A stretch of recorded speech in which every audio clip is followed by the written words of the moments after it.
Hey, what's up? Doug Cunnington here from Niche Site Project and Five Figure Niche Site. I'm with my friend Samara here, and we are going to do some Q&A and just chat. So, Samara, what's going on there? It looks like you have your hands full. I do have my hands full.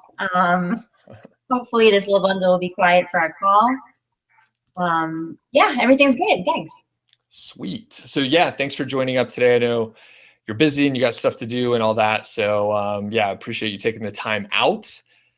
And today we're just going to answer questions. So this is like the normal like Friday Niche Site Project Q&A that we do at 10 a.m. Mountain Time. And you are not in the Mountain Time Zone. Where are you at currently?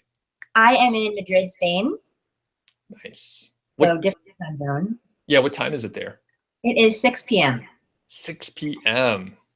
Yep. Wow. Okay. So usually when we talk, it's like way late, huh? Like midnight, 1 in the morning. Yeah. Wow. I'm usually asleep for like a few hours at that point. So crazy.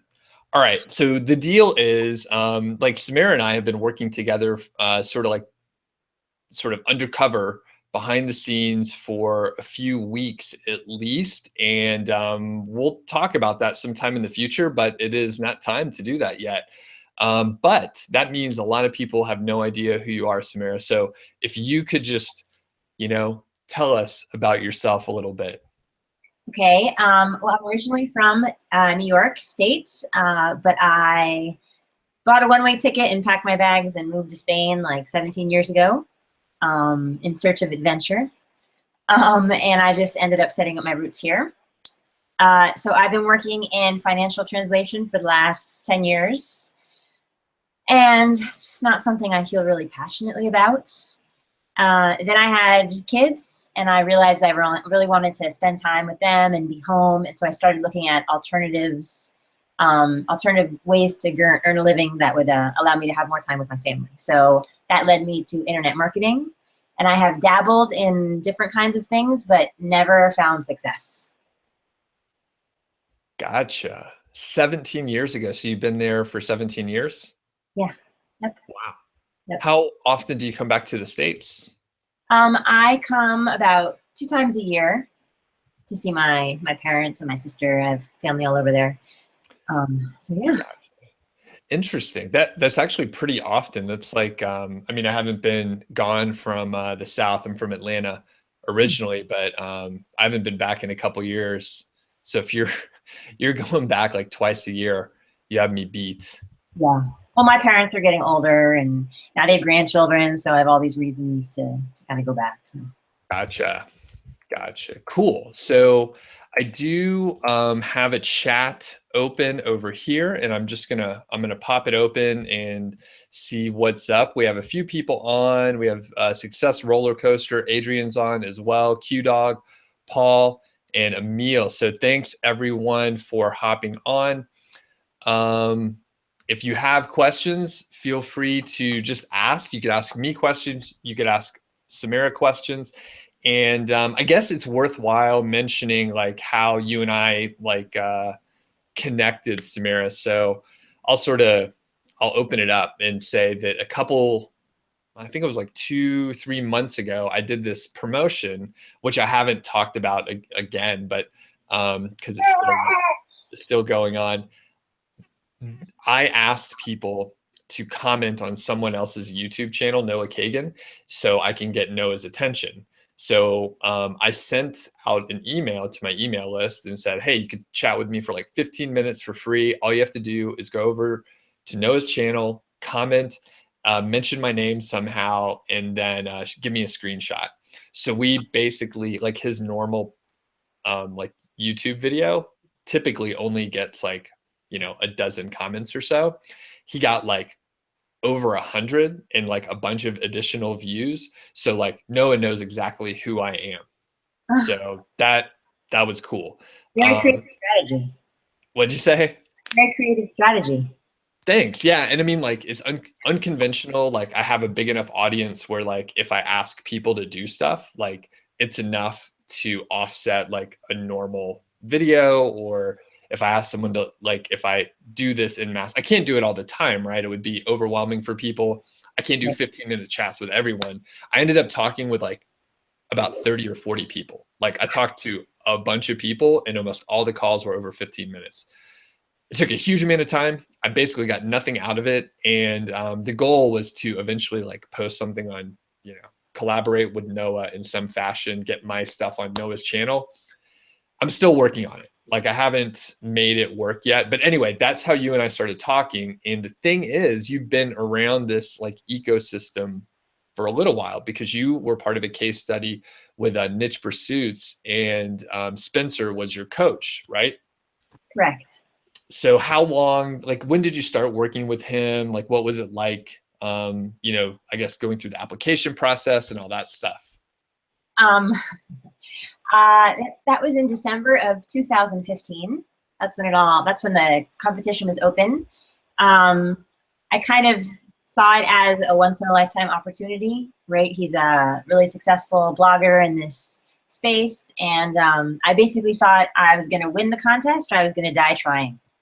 So I pulled out all the stops and actually got a spot in the project. And yeah, he was my coach. So that started in January 2017. Or No, 2016. Sorry, 2016. Yeah. Cool. So, and I followed, like, I mean, I got started because of like niche site project that Spencer held a few years before that, where he like launched his own site. And then, further, he did a case study with Perrin, who I like for a little while, Perrin and I were like talking pretty often, because I was coming up around the same time that he was working with Spencer. And like, we just had a lot of interest. Perrin's a great guy. He's with Authority Hacker now, good guys overall as well. And yeah, it was just an interesting overlap. And then I was paying close attention with the case study that Spencer was doing. And it was interesting in some ways because there were like three like apprentices or students, and there were three coaches, and they all had really different approaches. And some of them I was like, hey, I don't agree with that approach. Some of them I was like, hey, that's an interesting strategy I never heard of. And I was like, intermediate expert at the time. I mean, I knew stuff, right? I was like implementing stuff. Like I knew how to do it. The really interesting part is like, if I was a newbie coming up and I was introduced to those three studies, I would be like, I don't know what to do. There's too much information. And you guys are literally providing conflicting info. So it was like, I was like, this is bananas. I can't listen to any more of these podcasts. This doesn't make sense. So we fast forward and I see questions coming in. So we'll keep the questions coming in. I'm going to come back to it. I'm sorry. We're just doing a little intro in case people don't know Samara at all. So the thing is, when you and I talked, like I think the case study and the coaching was sort of winding down with Spencer and his team. They, at that point, they'd like sold Longtail Pro. They're launching a paid coaching like course, like ongoing monthly payment situation. So they were doing that and launching that. And, the case study was pretty much, done, or at least like they were finished with whatever they were trying to do. Now, I haven't read the most recent like update for all three of you, but basically the goal was to hit like $500 a month. Was that the initial goal? That was the initial goal, yeah. Okay. And I don't think anyone did it, right? No one did it, as far as I can tell. And I met one of the other students. She was visiting in Madrid, and we're kind of in touch. And neither of us have been able to kind of seal the deal on Colleen. Yeah.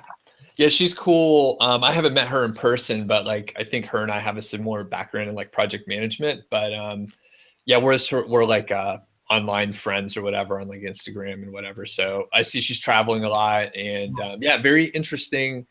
I guess just very interesting that like the case study ran for that long. So like 18 months in, you were making, and this is about when we started talking, like 18, 19 months in, you and I started talking a little bit. You said you were making about 100, $150 a month roughly for the last several months. And you were looking to make a change to get like some other input. I'm teaching stuff way different than other people because I'm very different than other people. So that's how we connected. And we've been working on like revamping your site, getting it to a spot where, you know, I think you should have started in the first place. So we've kind of gone back to ground one. We looked at areas to optimize. We looked at areas that you could like just spend more time on to get more leverage. Cause I mean, you had like 150 posts and you weren't getting traction. You did all the stuff that you were supposed to do and like it wasn't working.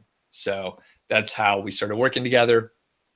And I'm going to go back to the chat, Samara, here, and you just let me know if you need to leave or anything. You obviously have a child there. I apologize in advance. No, it's all right. This is real. This is a real deal. So let's see. I'm reading the chat. Dennis is on. Silver is on. Layla says, where in Spain are you? And you're in Madrid, right, Samara? Yeah. Madrid. Okay. And Nick asks, what does Samara specialize in? What would you say you specialize in? Is there a thing? You know, financial translation. That's probably what I spent most of my life doing. Okay. Cool. And I'd rather do anything else. Basically. Like everyone with a job, basically. Okay.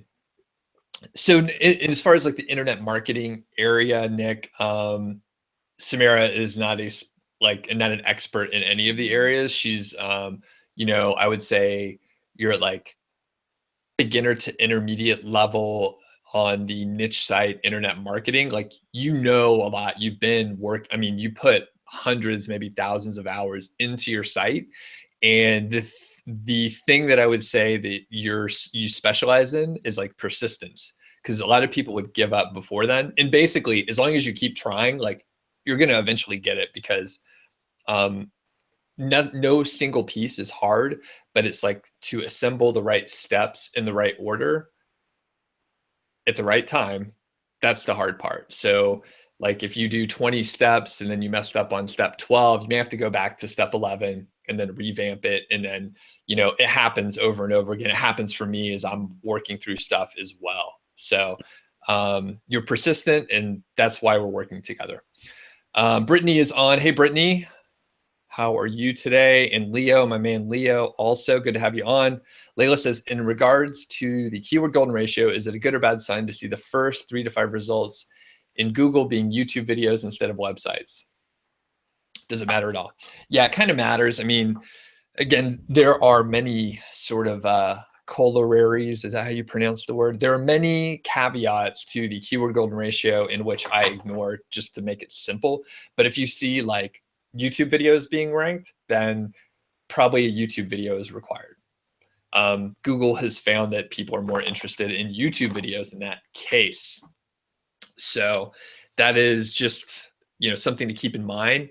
And it applies for, you know, if you see all e-commerce sites, or if you see just all Pinterest results or something like that. But if you see Google favoring a particular thing and it's clear, then you should mind.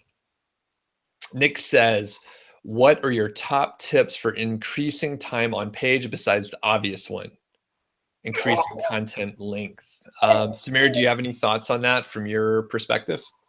I don't know that I'm in a position to answer that question. What would be your best guess, though? A way to increase time on page, more and better content. Cool. That would be my guess. Okay, yeah, and I was going to say, you know, lengthening it is definitely great, Nick, which of course you already mentioned, and adding YouTube videos, like good YouTube videos that have a hook, because someone will sit on your page and watch it, and that can, again, it has to have a good hook at the beginning. YouTube videos are a whole other animal, which I'm obviously learning. I mean, some of my earlier videos, I mean, I just wanted to get stuff out the door. So I was doing like screen share stuff, rambling on. They're like 20, 30 minutes long. I didn't edit anything because, like I said, I just wanted it out the door. Now I have a great editor who's way better than me, so I could just give her the files and then she makes it great. So yeah, YouTube video, and you already know, increase the length. That's really the best thing to do. Okay, Silver says, can you share your experience on ranking from rank 6 to number 1? Like, is it fast? or slow. I've been sitting on number 6 for 6 weeks and have been building links actively, but no movement. Silver, also let us know what age is your site. So Samara, have you had any experience with like the speed in which you rank a specific post that you could talk about? No, I mean, I understand like the older your domain, the faster it ranks. But I'm just now learning about from you how to move a page up in the rankings. So like prior to this, I have no experience, but I would assume that the age has something to do with it. Cool. All right. Yeah, I think age for sure. I mean, you could debut faster at a higher rank with a more, age domain, but silver, the real so your silver is telling me that his or her site is over a year old. So here's the thing. 6 weeks is nothing. Leaks take a while. Patience is key. So keep doing what you're doing until you get like, 10 to 15 links on that post, not other posts, like 10 to 15 links on that post that you're trying to rank. And then you'll see it slowly move up over, the course of 6 months. I personally believe that each URL has a sandbox period. All right. So we think about it as the overall domain, but I mean, I've seen it with me publishing like just a ton of content that slowly over time, those, it started at number 5 or something like that, a keyword golden ratio term, and it may go to number 1, but it may take 6 months and I don't do anything. It just takes time. So that's kind of where my data comes from. It's just one site. It's just a case study. It's not a test or experiment or anything like that. I've never replicated it on other sites or anything. All right. And cool, really good questions coming in. So keep posting them. We're slowly making our way through. So Adrian says, what's the most difficult part for Samara to understand in the process of creating a niche site? I think link building. I mean, that was originally why we spoke, because I find the whole thing really overwhelming. There's a lot of long-term strategies. I mean, most of them, I guess, are kind of medium or long-term strategies, which, you don't want to get involved in something that's just not going to work out. And I think that whole thing is kind of stressful, right? You don't want to implement a strategy and have it not work and waste all this time. So link building, I think, is by far like the big mystery for me. Okay, cool. I think a lot of people, a lot of people say that. I mean, there are two main areas in it. It's funny, like it's like either niche selection and keyword research or link building, which those are really the two areas that I tell people to spend time on anyway. So if they're like, oh, I want to increase my earnings, or I want to improve my existing site, whether they're making like $1 or like $10,000, it's like, well, you either need to add more content and do keyword research, or you need more links, probably both. So people usually get hung up in those two areas because it's really hard to get like quick feedback. So I know a lot of people out there are, developers or coders of some kind. And I have a computer engineering degree, so I like did some coding back in the day, and it's really fun because you can like make a change and then compile the code or check like reload the web page or whatever, and you see the results. Like you could test it immediately. When I was doing some, I guess, harder core software development where you had to compile the code and it took a day or whatever because you're building like a full release or something like that, and you had to load it onto your test server. And if people don't know what I'm talking about, then that's okay, just ignore it. If even the stuff where it took a super long time to like test it, it was still like one day. Where if you do keyword research and you launch a niche site, you may not know that you picked a bad one until like 6 months later or something like that. Then with link building, you hear people talk about their sites ranking super fast. You hear about the case study where the guy started making 40K within like 2 months because he did scholarship outreach, but he left out the part that it was like an expired domain, it had age and stuff like that. Like there are areas where like I mean, I do the same thing. I'm a marketer. I'm telling you case studies that are exceptional because it gets your attention. But the caveat is like everything takes a long time. So anyway, the point is people struggle with like either content or link building like 99% of the time. And usually it's just like simple persistence to get through it and constant adjustment. So, okay. Very good question, Adrian. Pre-Tom is on what's up. Yeah, winter is here. It's cold. I think the frost is almost melted off my truck at this point. Leo says, is Samara still doing the same site? Yes. And you're checking it out now. You won't share the site. That's cool. Yeah. On my side, we're not going to share it because that's not my style and I don't think it helps anything. The question is, does Samara do much with social given her niche? Samara, anything with social here? No. I mean, I'm embarrassed to admit that. I started out with social, but like everything, it's got a learning curve, right? And there's a lot of balls in the air, and there's only so many hours in the day, right? So like I kind of dropped the ball on that, unfortunately, because I imagine Pinterest, for example, could be really valuable. But so I've just been focusing on other things. Cool. Yeah. And I think, if you go the Facebook route, if you go Pinterest, if you go whatever, like if you're into Instagram or whatever, like you just got to make sure it's the thing that you're interested in. So, because at some point it's going to become a little bit boring. And, for me, like I learned the SEO side and I've continued to learn and refine. And like, I want to learn more on the SEO side. I don't like social as, if people have seen me talk before, like I don't like social very much. It is a necessary, evil in a lot of the stuff that I do. And I try to avoid it. It usually sucks me in if I try and do work. I'm trying to improve that. And, part of what I'm going to do is like, like many people, I'm going to try and buy my way out of the problem by hiring someone who is actually like interested that could help me and like provide a filter from it and just having like a cohesive plan. So, but to answer your question, Leo, she hasn't done much and I have been encouraging her to focus on the SEO side because that's what I know. Nick says, do I embed other people's videos? The answer is yes. I don't create my own.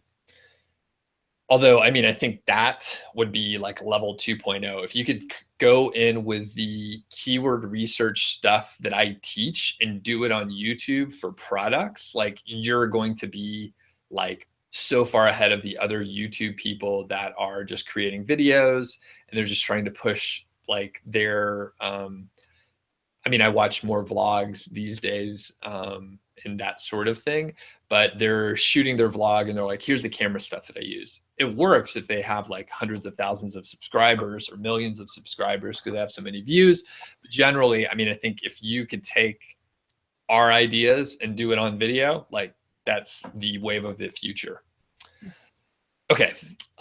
Silver, you have been building 30 links from real blogs over 6 weeks, but you keep it going. Yeah, just keep at it. And there'll be a snowball effect, a tipping point for you. Cameron says you have a 3-year-old site in a small niche you haven't done anything with. We'll get some domain authority since it's 3 years old, even though in the last 3 years you haven't been doing anything. Doubtful. Here's the thing. Domain authority is just like a number from some company. It's a Moz metric. So who really cares about Moz or their DA? A better question, Cameron, is can your site rank because there's age on it? The question is, yeah, more that. The answer, I would say it may help a little bit, but basically if you haven't done any work, then there's no value there. So if you start doing some work, you may be able to, instead of like a 6-month like sandbox, maybe it'll be shorter or something. But I haven't ever done that. So it is unclear to me. So I don't actually have experience with that. But I would say if you haven't done any work, then you're probably not going to have like any benefit on that. So the firm in UK, you just signed up for the course. Awesome. Good to have you in. Really appreciate it. QVT says, how can you tell if the niche you're getting into will be competitive? Well, you need to check out the competition, and you could look and see how big their sites are, how good the content is. You can use tools like SEMrush or Ahrefs to see if they get a lot of traffic and that sort of thing. Generally, there's going to be some competition, like high competition for certain keywords. The key is to find keywords that don't have as much competition. So Layla says, with a keyword golden ratio is lower, better? Generally, yes. Yeah, so generally, if it's lower, then yeah. So it's like 0.2 versus 0.25. Yeah, it's probably going to be a little bit easier. Pritam says, I have 2 questions. I'm doing a lot of blog comments now. Is there any issue if I have thousands of links from blog comments only? As long as they are like manually created blog comments, that will be okay. If there's any kind of automated tool thing happening, that could be bad, just because that will probably have some unnatural things happening. But if you're doing like real blog comments, then it should be okay. The follow-up question is, do you follow Comment Love or something while blog comments? I kind of like, I favor Comment Love often, but a lot of times, depending on what I'm trying to do, I'll just go off script. I'll do non-Comment Love blogs and find my own footprint to find blogs that no one else is like visiting or trying to do link building with, because it's a less crowded channel and I have a better opportunity to build a relationship and get a guest post with them. Pritam also says, can you please let me know how to find good blogs which are not well monetized / old school blogs? I can tell you the idea that I would approach. So I would find 5 to 10 of those old school blogs. Look for footprints or common things that you can see as a trend in those old blogs. I don't know what it would be because I haven't looked at those, but if you study like what is common, then you find your own footprint. This is a good question, Pritam. This is deep. This is how I do my like blog commenting campaigns and guest posting stuff. Like, I'm trying to find areas where other people aren't looking, because it's just going to be easier. Those people are going to like answer the emails when they get them because they're not being harassed by people sending out these automated emails using mail merge programs. Okay, Layla says, do I have to use a plugin to make Amazon affiliate links on your site no follow, or can you just insert them like any other outgoing link? So basically, you don't need to. It doesn't really matter. You can just insert them. The thing is, like, from the Google standpoint, like, they used to say like, hey, we don't want you to put affiliate links as follow links. You should make them no follow. But that was a few years ago. Google's so smart now they know what an affiliate link is, and like they know the Amazon links or affiliate links. So they sort of just say, all right, we're not going to count this as like a link to boost the rankings of like Amazon products. So I don't even worry about it. Some people are much more, I guess they're worried about it. So, but I'm not. So, okay. Steven says, what's your favorite theme for niche sites? This week you went through elegant themes, extra theme, and it's awesome. So, Samara, what theme do you like? I only have experience with Thrive, which, I don't really have anything to compare it to. I like it. I liked it, that's past tense. They've kind of updated it and added this new kind of architect editor, which is enough to drive anyone crazy. It's got a big steep learning curve, and it's frustrating. But I can only speak for Thrive. Okay. And I've been vocal about not liking Thrive because I've had so many issues, and then I had trouble with the architect and then getting support on it as well. But for me, I don't think the theme matters. I was just talking to a student earlier, and he was using the WordPress 2017 theme, and I was like, this thing looks awesome. I love it. So I would say, you know, you can, in my first site was like WordPress 2012. So you don't have to have any kind of like anything fancy. And you know, I was kind of a bad like just, you know, affiliate or pushing affiliate products or whatever. But I'm getting like gradually worse because I keep talking bad about products and stuff that I don't like. However, I think that gives me credibility because I'm not like pushing garbage, telling you have to use Thrive themes because it's the best converting and they have all these options and stuff. Meanwhile, I'm taking like a, you know, 50% commission from it. So I'm not doing any of that. I'm selling my course like crazy, right? If you're on the email list, you've been getting tons of emails. But the thing is, I think the theme doesn't matter. It's all the other stuff you do. So, all right, Stephen, though, good question. My main advice about themes is to pick one, learn it well, and just use that all over the place, because what you don't want to do is waste time on the theme, something that actually doesn't matter. You should just put it up. The theme should stay out of the way. So if Extra is doing well for you, just stick with it. Let's see. Success Roller Coaster says, where do you get a good writer? I go to Upwork. I always go to Upwork. All right. Viral News says, how do you get competitors' blog comment links with Ahrefs? Just go to Ahrefs and look up their backlinks, and then that should do it for you.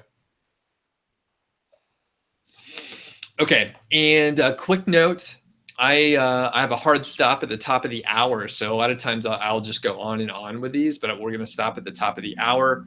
And we're gonna do something a little bit interesting here. So I'm gonna keep answering a couple questions. I'm gonna do rapid fire and just answer them really quickly here. And then Samara actually has questions for me right now. So we have like 47 people on, which is great. So as we're going through here, is anyone on the fence on the course? Enrollment is open today, but it closes at midnight Mountain Time. And basically, I shut it off, right? So you can't enroll after that. And there are no exceptions. So at one point, I made exceptions and stuff. And then I regretted it later because people were just taking advantage of me. So no exceptions. Closes tonight. It's not like false scarcity. But I do want you to make a decision. Number one, it's important to make a decision and not, you know, just forget about it. The second part is the course has so much interaction with me actively through the, you know, 8 weeks of the core material coming out that I need to have everyone going through it at the same time. So that is exactly why there are like launch periods, enrollment periods, and why there's like no flexibility in that. Okay. Here's the rapid fire stuff. Lost a spot here. Lost my spot. Okay. Adrian says, Samira's website, is it targeting Spain? The answer is no. Pretom says, you're trying to find blogs which are not being targeted like others, old school. Yes, that is very smart. For sure, you could email me about it. And All Viral News says, do I need to use keywords with alt image tags for image optimization? Sure, that's a great idea to do that. KVT says, do you analyze competitors that come up in the all in title or natural? I usually don't. Embracing Wellness says, when making a post, should we keep the all in title Amazon links, or sorry, the number of Amazon affiliate links to a minimum? You'd like to put 10 plus if it's okay. I usually aim for more like one every like 200 to 400 words or so, something like that. Here's the thing. People think that if they add just a ton of affiliate links in their post, that they're like the revenue is going to go up, that they are all of a sudden going to convert better. But like, if people don't want to go to Amazon, if you put more links there, it just looks aggressive, and you know, it just looks like you're pushing it too hard. My angle is get the right traffic on there have few call to actions that are strong. And if the person's actually interested in there, if your copy is good on the page, they're going to click over there because they want to buy it. So you're never going to be able to like hit them over the head with more links and then like get a benefit on the other side. If you get a 2 or 3% increase or whatever, like your time's better spent elsewhere. On the other side, your site actually can like drop in rankings if you put too many affiliate links in it. I don't know how many that is, but you know, if you want to put 10 plus, you just need to make sure your content's long.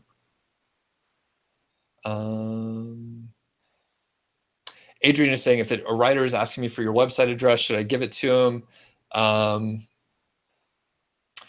It depends. Sometimes it's okay. Sometimes it's not. You know, I have in the past, but other times I haven't. So let's see. Pretom says, if I face low conversion rate this month, yeah, I have a lot of people that I'm talking to in the last 6 weeks, like since after Labor Day, it's going down. So not sure why. I think it's a seasonal thing. Okay, Samara, what questions do you have? I see there's others coming and I'll just come back to it, but I just need to shut up for a minute. I was going to ask you, I haven't asked you yet. Do you monetize through other programs aside from Amazon? No. Only Amazon? Yep. Is there any reason for that? No need to. So like, yeah, I mean, if there was another product or something like that and it was only available somewhere else, maybe. But here's the thing, on Amazon, you get a commission for like everything they buy. If I sent them to a specific vendor who specialized in something, then you only get commission on that one thing. Even if you get paid like 25% or something like that, which is absurd. Most of the time it's like 10 to 15. It's a little bit higher, but not super high. Then, I mean, you're only getting credit on one item. So just in general, it's not worth my time. Like my focus is on Amazon. So that's where I spend my time. Okay. Did you notice a change in your earnings after Amazon changed the commission structure? Yes, my earnings dropped by like 35%. Okay. It was terrible. Yeah. Okay. Sorry to make you relive that. Sorry. Yeah, no, I mean, here's the thing about this business model is like, I don't control the traffic side. Google controls that. Yeah. Much respect for the Google side. That's why I do white hat stuff now. And then I don't control the Amazon stuff. I'm just happy to be part of the group, you know? So if they give me a pay cut to reduce the commissions and all that stuff, that's fine. I'm working with the constraints that they've given me, and it's still really good. So. Okay. Another question. So I am in this outreach strategy. I'm deep in this outreach strategy. And so I'm kind of looking back and all these blogs that I've left comments on, I kind of wonder if I should have made a better assessment of them before leaving comments. So for example, now I look at them, I've left a couple comments, I'm kind of making friends with the blogger, and I think there's no way in heck they're ever going to publish a guest post for me. I don't see where I fit in. And for example, they don't work with Amazon affiliates, right? They're not selling anything. It's informational or something like that. Is it even worth working on this relationship? Yeah. Or is that something that you really should look at when you begin that strategy, right? You want a specific type of website with comment love. Yeah. So the answer is, before you leave your first comment, you should like take a little assessment, and just, make that determination. If you look and you see it's like a news site or something like that, and they don't like, it's literally not ever going to work, then yeah, skip it. If it's a site that just looks like a blog that hasn't like accepted them, and maybe, I don't know, if you could like envision that they would publish your guest post, then maybe you do go for it. But yeah, filter them as you go. And the thing is, like if you leave the comment and here's a good example. Like I've commented on like sites that are authors of like New York Times best-selling books. Like they're not going to let me guest post on their site unless I like somehow know them personally, because they just have such a big following. So it's just not going to work out at all. So you have to like, maybe you leave one comment because it's not going to be a bad thing to have a link from that relevant post or whatever. But when it comes down to it, like you're not going to be able to get a guest post. So no need to like keep nurturing the relationship there. Okay. Is there something that you could offer them in exchange? Do you ever offer something upfront when you ask for the guest posts? Like payment or something like that? Like, I don't know, when you submit the article, for example, if you include a couple affiliate links for them and along with your link to your affiliate content, right, that kind of, it's reciprocity, like you said before. So for a blog that doesn't monetize with Amazon, could you offer them a contextual link from an article or something like that? I mean, is there something else you could barter with, or? Yeah, I mean, you can, yeah, if they're not part of the Amazon program, then that's not going to be valuable for them. But with other stuff, I don't know. I mean, sure, like use whatever tools you have available to you. I typically haven't like done that, but just as far as like exchanging links, like the reciprocal link kind of thing, I would avoid it if you can. Here's the thing. If you have like, a fraction, if you have like 2% of your backlinks, or like, you link to one post and they link to another post, that's probably fine.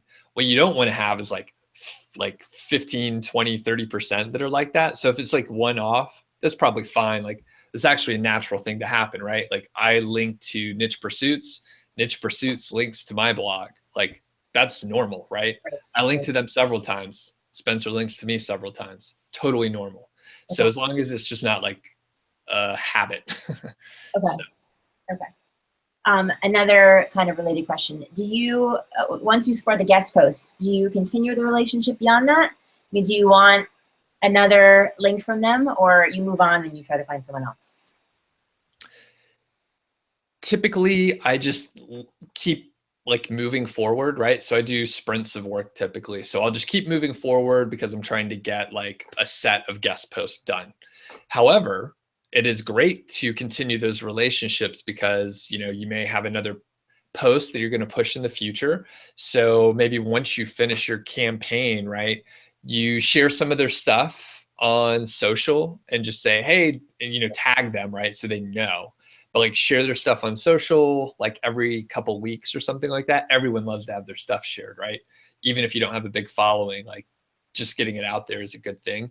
So yeah, continue to nurture the relationship, but you don't have to like make it a process, right? You could just like one day you go when you're like, oh, I don't have anything to do. I finished this campaign. I have 15 guest posts. You can go back, take a look at their sites and just make sure that you don't lose touch with them. Because in the future, like maybe you could help them somehow, or maybe they could help you. Right. But it is a relationship. So. Okay. How do you feel about links from resource pages? Is there any value in that? Sure. I mean, I don't typically go like seek those out or anything, but I know some people like do resource page like outreach. I've never tried it. It seemed like uninteresting to me. What is, I know that like all links aren't created equal. So what is the best kind of link to get? Like, is that a contextual? Yeah. Link? That's the ultimate goal. In the body. Okay. So I had asked you a question. Some bloggers said only a link in the bio. So I wanted to know if I should rule those out. And I wasn't really sure of your answer because you said try to get it to a page. So how can I link to a page in my bio? Or, sorry, alternatively, since my homepage contains my top articles, if I got a link to my homepage, wouldn't that link juice be passed on? Yeah, but it's better to get the link directly to the page. So the question is how to add the link. My answer is dumb. It's just put it in there, right? So you could say Samara writes a blah, blah, blah site. She talks about topics like, Sharpie markers and ballpoint pens. And maybe you link it, that phrase, right? Not your name, not the name of the site. Just link the phrase to where you want it to go. Okay. Okay. So just do it. That's like most of the answers are just put the link in. All Yeah. right. I'm gonna read off a couple more questions. I have 9 minutes before I'm leaving. So all right. Paul says, how do you combat sites that copy your content and outrank you? I don't know. I would say in general, just like most of my answers, either you need to add more content or add more backlinks, probably both. Cameron says, where's the info on the course? Oh, it's going to blow your mind, Cameron. It's fivefigurenichesite.com. Set aside about an hour to read the sales page. It's very long. But even if you don't want the course, or if it's not for you, there's information on there that's helpful and inspiring. And if you don't want the course, just watch all my YouTube channel content. There's tons of stuff there. Nick says you highly recommend it. Really appreciate it. Viral news. What should you do with a silo structure? Ignore it. Don't worry about it. It's a waste of time. Josh Brown, what's up? Good to have you on. Have I ever accepted guest posts to beef up site content? No, but you can do that. My advice to you is to say exactly what you want, get them to write awesome content for you, put in your affiliate links, give them a link back to their site. That's cool. But you have the opportunity, like you have all the leverage, right? You have 100% of the leverage. So if they send you like something that's not great, send it back, tell them to do a better job. So I had someone pitch me before and I was like, sure, I want 2,000 words. I don't want your dumb ideas that you sent over to me. Here's the post I want you to write. And I want it to be 2,000 words and I want it to be really good. And they sent me a terrible article that was like, 2,000 words. And I was like, this is bad. I'm not going to edit your work for you. So edit it. And like, I can work with you, but like, you need to bring your A game. So let me know. You have all the leverage. You can do whatever you want, but I don't personally do it. It was a cold pitch. And I was like, all right, I'll give this a try. All right. Bluefuse says, for niche selection, is the following statement, is it a fair statement? Step 1, search the broad category, look for 500 to 10,000 results. Step 2, look for long tails using the KGR. It's a fair statement, but it's not great. So, Layla, thanks for answering my questions. You're welcome. You're the best. All right. I'll read all compliments, by the way. So if you want to put those in there too. All right. Hamza says, hey, Doug, unfortunately, you can't afford the course. When are you going to reopen submissions? Maybe in January. So in a few months. Number 2, how good is the basic plan for a beginner that knows a lot but does nothing? It's really good. I would recommend, if you're looking for like the maximum value, the advanced plan has so much more info in it to grow, after you have a site that's making $1,000 a month, you could scale, much more effectively with the information that's in the advanced units. Plus the group inner circle calls. I maybe need to publish a couple of those as like freebies because those are like remarkable. People really like those just overall. Silver says, too many affiliate links can have a negative effect on your ranking. Correct. KVT says, my target market visitors spending 0 time on your site. What could be the problem? Way too many factors, but I would say it's either you don't have enough data, right? If you're only getting like 10 visitors a day, it's not enough info.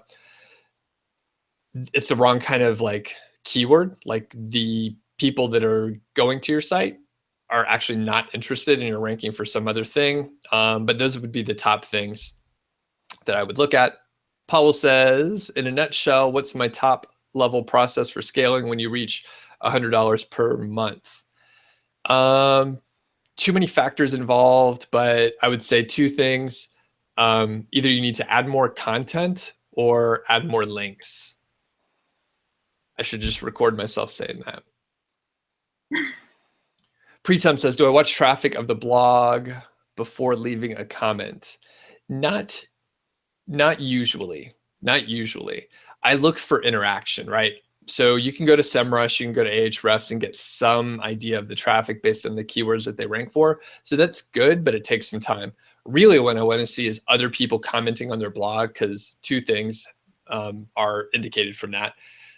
1, they'll probably approve your comment if you leave like a reasonable comment. So, and then 2, people actually read their blog because they're leaving comments. So that is the thing you could see without having to check another tool or anything like that. Adrian, see you later.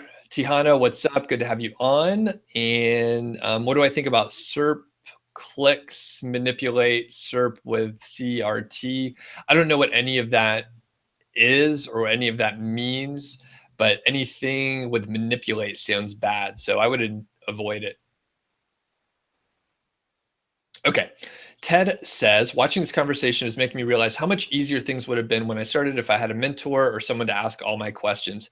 Yes, that is so true. That is so true. Like taking some high-end training. So I'll tell you a quick story in our last 3 minutes or so. In 2016, early on, I bought a course and it cost like about $4,000. It was a huge investment. I took the payment plan because it was a little bit too much for me to like pay out of pocket. And not that I didn't have the cash, right? I'm a compulsive saver thanks to my wife, but it would have been hard to explain to my wife why I spent $4,000 all of a sudden when I wasn't making $4,000 a month because I just got laid off. So the thing is, that course was a huge investment. And I thought I knew most of it, and I just really wanted like a couple of the little things there. But the key thing in that course was I went back and I did all that beginner work again, right? And I'm telling people this because my course is the same way. If you think you know stuff, you may need to go back and like revisit it because we make a lot of assumptions early on that maybe are incorrect. Maybe our sources of information were wrong, and maybe we're not as smart as we think we are. Most of the time, that's probably the case. So I went back and I did all the work from the very beginning, all the things that I thought I already knew. And I like did every worksheet because I paid so much money for the course. The second thing was the group coaching calls, right? So I went to every single group coaching call. It is exactly the reason why I offer a group coaching call, the Inner Circle, 4 or 5 figure niche site. I went to every single one and I asked questions every single time. And I got to talk to Derek Halpern and tell him my situation. And I got his feedback real time. We talked live, just like on my calls. And you can go back and forth, just like Samara and I are doing right now. So that's why the advanced level is so important. And further, I bought another course on copywriting like a couple months ago from Ramit Sethi of I Will Teach You to Be Rich. And the reason why I'm going to leave this call in 1 minute or so is because I'm going to go to one of the advanced coaching calls that I bought the like one-time upsell so I can get like mentoring and like accountability and like ask questions to like copywriters and other people that know online business. Like, it's our people, right? If we try and talk to like our friends or our family, like most of the people on here, all the stuff that we're talking about right now, they think you're crazy. Number one, they think you're telling lies and making stuff up. And then number 2, they think you're wasting time. Number 3, they just don't understand like what we're trying to do. So it's like your people. And I'm about to go to a meeting where like I can say, CTR and opt-in rate and lead magnet content upgrades. And like, they know what I'm talking about. And we can just like go through stuff really quickly. Okay. And I'm going to have to head out in a second. So Samara, thanks for joining today. It looks like a lot of people were really happy to have you on. So I want to thank you. Thank you. It's a pleasure. Always a pleasure. So we will catch up later today. I think we may have a session scheduled, but we'll see if we could cancel it because I think it's going to be nice weather. So if I can go outside instead of talk to you, no offense, that'll be better for me. No problem. I'm totally flexible. Enjoy. All right. See you later, Samara. All right. Talk to you later. Bye. Cool. Okay. And then there's a couple more questions. I'm just going to blow through them here. Tom says, if I need 15 backlinks to help rank a post, do they all have to be backlinks from guest posts? No, they can be whatever they want. However, no follow backlinks don't really count. They don't count. You need do follow backlinks. Lance says, how long do we have access to the content in the class? Lifetime access until like the Amazon Associate Program is way different or the course is no longer relevant. I update the course all the time though. Paul says, how many affiliate websites do I currently run? A few. I focus on one though. Pritam says you always get all of your questions from Doug. You've been a student from the first batch. Yeah, Pritam, thanks a lot. Really appreciate the support. Do the existing students get access to the inner circle? Yeah, you do. That is one thing that I'm slowly adding, but those inner circle things are so awesome. So go back to the site pre-time, you could log in, and next week I'm publishing the schedule for this round, but I want to add like just ongoing access to those. So, all right, I'm out of here. I got to jet, and everyone have a great day. Thanks for joining in. See ya.